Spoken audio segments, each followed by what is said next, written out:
কাউকে ভালোবেসে বা প্রেম করে যদি প্রেমের টানে, ভালোবাসার টানে, বিরহে কোনো ব্যক্তি মারা যায়, প্রশ্ন হলো ওই ব্যক্তিকে শহীদি মর্যাদা দেয়া হবে কিনা।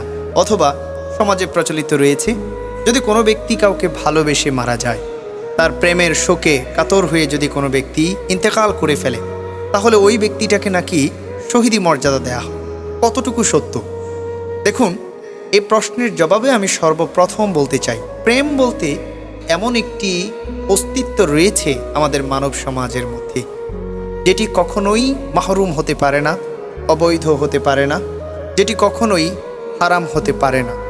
এই প্রেম ছাড়া কোনো ব্যক্তি বাঁচতে পারে না। ইভেন চতুষ্পদ জন্তুর মধ্যেও আমরা প্রেম দেখতে পারি, ভালোবাসা দেখতে পারি। এটা integral part of human being, এবং সমস্ত প্রাণীর মধ্যেই কিছু না কিছু আল্লাহ তাআলা এটা দিয়েছেন। কিন্তু প্রেম করে কোনো ব্যক্তিকে ভালোবেসে, একটা মেয়েকে বা একটা ছেলেকে ভালোবেসে তার বিরহে মারা যাওয়ার পরে সেই ব্যক্তিকে যদি বলা হয় শহীদ বা শহীদি মর্যাদা দেয়া হবে কিনা, যদি এমন প্রশ্ন দাঁড় করানো হয়, সর্বপ্রথম আমি প্রিফার করব আপনি অবশ্যই শহীদের ব্যাখ্যাটা জানতে হবে। শহীদ মানে হলো উৎসর্গ করা। এখন সর্বপ্রথম শ্রেণীর শহীদ যারা, তাদেরকে শহীদ কেন বলা হয়? কারণ তারা নিজের আত্মসম্মান, জান, মাল, এভরিথিং উৎসর্গ করেছেন। কার জন্য? আল্লাহর রাসূলের জন্য, দ্বীন ও মিল্লাতের জন্য, মুসলমান বিশ্বের জন্য, মুসলিমদের জন্য। যখন একজন আল্লাহর বান্দা উৎসর্গ করে তার জানমাল সব কিছু, এবং করে শহীদি মর্যাদা লাভ করার জন্য যুদ্ধে জড়ায়, ওই যুদ্ধের মধ্যে যদি প্রতিপক্ষের আক্রমণে সে ইন্তেকাল করে, ওই ব্যক্তিকে দ্বীনের জন্য যুদ্ধে গিয়ে প্রাণ উৎসর্গ করার কারণে শহীদ বলা হয়ে থাকে। সুবহানাল্লাহ। আল্লাহ তাআলা কি বলছেন? ওয়ালা তাকুলু লিমান ইউকতালু ফি সাবিলিল্লাহি আমওয়াত। সাবধান বান্দা, লা তাকুলু, কখনোই বলো না যারা আমি আল্লাহর পথে জিহাদ করে ইন্তেকাল করেছেন, জীবন উৎসর্গ করেছেন, তাদেরকে তোমরা শহীদ বলবা, কখনো মৃত বলো না। এরপরে কি? বাল আহইয়াউম ওয়ালাকিন লা তাশউরুন, তারা জীবিত। আমি আল্লাহ বলছি তারা জীবিত, তোমরা রিয়েলাইজ করতে পারছো না, তোমরা বোঝো না, তোমরা জানতে পারছো না, তারা জীবিত। এই ধরনের শ্রেণীর যারা আছে তাদের প্রত্যেককেই আল্লাহ তাআলা একটি উপাধি দিয়েছেন, শহীদ। কোরআনুল কারীমের মধ্যে আরও একটি আয়াত এসেছে, আনআমাল্লাহু আলাইহিম মিনান নাবিয়্যিন ওয়াস সিদ্দিকিন ওয়াশ শুহাদাই ওয়াস সালিহিন। নবী, সিদ্দিক, মুহসিনিন, সালিহিন, তাদেরকে আল্লাহ নিয়ামতপূর্ণ করেছেন। আরেকটা শ্রেণী রয়েছে, সেই শ্রেণীটা কি?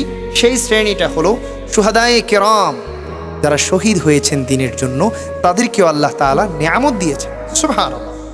এখন প্রশ্ন হলো, আরও অনেকগুলো শ্রেণীকে আল্লাহ তাআলা শহীদি মর্যাদা দেবেন, হাদিস শরীফের মধ্যে আলোচনা এসেছে। তার মধ্যে অনেকগুলো শ্রেণীর মধ্যে আমাদের জানার বিষয় হলো, কারো প্রেমে মজনু হয়ে ভালোবেসে যদি কোনো ব্যক্তি মারা যায়, শহীদি মর্যাদা পাবে কিনা। হ্যাঁ, কিতাবের মধ্যে এসেছে, অনেক ফুকাহায়ে কেরামগণ, বুজুর্গানে দ্বীন, অনেক মুহাক্কিক আলেম ওলামাগণ মন্তব্য দিয়েছেন, কিয়াস এবং ইজমা দিয়েছেন এরকম, যদি কোনো ব্যক্তি তার স্ত্রীকে ভালোবাসে, যদি কোনো স্বামী তার স্ত্রীকে ভালোবাসে, বা স্ত্রী স্বামীকে ভালোবাসে, ভালোবাসার বিরহ থেকে যদি নিজেকে উৎসর্গ করে দেয়, এবং একনিষ্ঠ স্বামী প্রেমিক, স্ত্রী প্রেমিক হয়ে যদি কোনো ব্যক্তি ইন্তেকাল করে, ওই ব্যক্তিকে শহীদি মর্যাদা দেয়া হোক আর না হোক, তার এই প্রেমটাকে আল্লাহ তাআলা কবুল করে নেয়।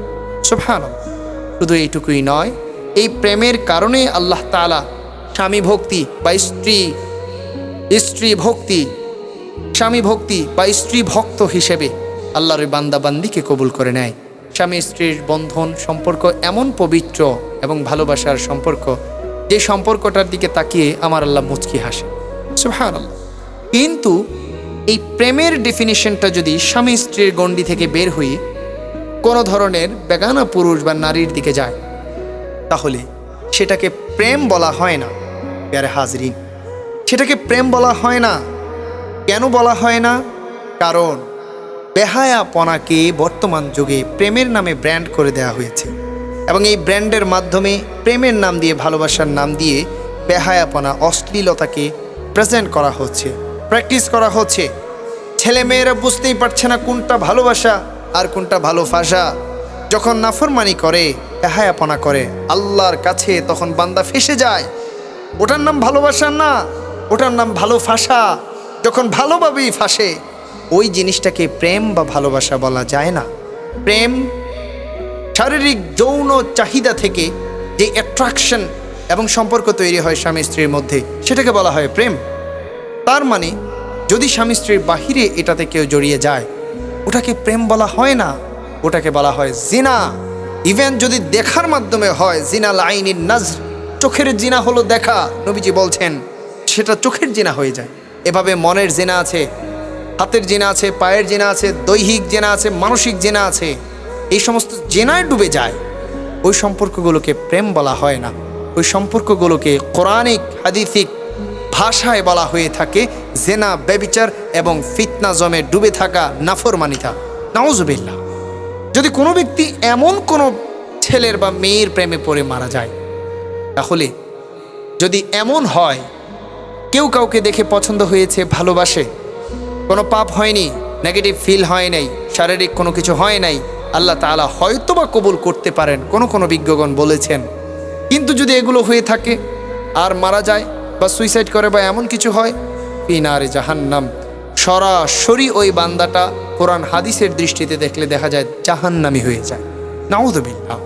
সুতরাং প্রেম ভালোবাসার ডেফিনিশন আমাদেরকে বুঝতে হবে, বুঝে শুনে তারপর প্রশ্নের উত্তর জানতে হবে, জেনে তারপর আমাদের বিশ্বাস করতে হবে। ভুল কিছুতে বিশ্বাস করা যাবে না। প্রেম ভালোবাসা পবিত্র জিনিস। এই পবিত্র জিনিসটা তার অ্যাপ্রোপ্রিয়েট প্লেসেই পবিত্রতা থাকে। যদি এই প্রপার জায়গা থেকে সরে যায় এবং ভুল ব্যক্তির সাথে হয়ে যায়, সেটা প্রেম ভালোবাসা থাকে না, সেটা হয়ে যায় জেনা, সেটা হয়ে যায় নাফরমানি, সেটা হয়ে যায় শেষ জমানার ফিতনা, পাপের গল্লি হয়ে যায়, যে গল্লি দিয়ে হাঁটতে মুহূর্তে মুহূর্তে সে পাপিষ্ঠই হয়ে থাকে। নাউযুবিল্লাহ। আল্লাহ তাআলা আমাদের বোঝ দান করুক এবং আল্লাহ তাআলা সমস্ত ভাই বোনদেরকে, যুবক শ্রেণীকে এগুলো থেকে সেভ করুক। আমিন।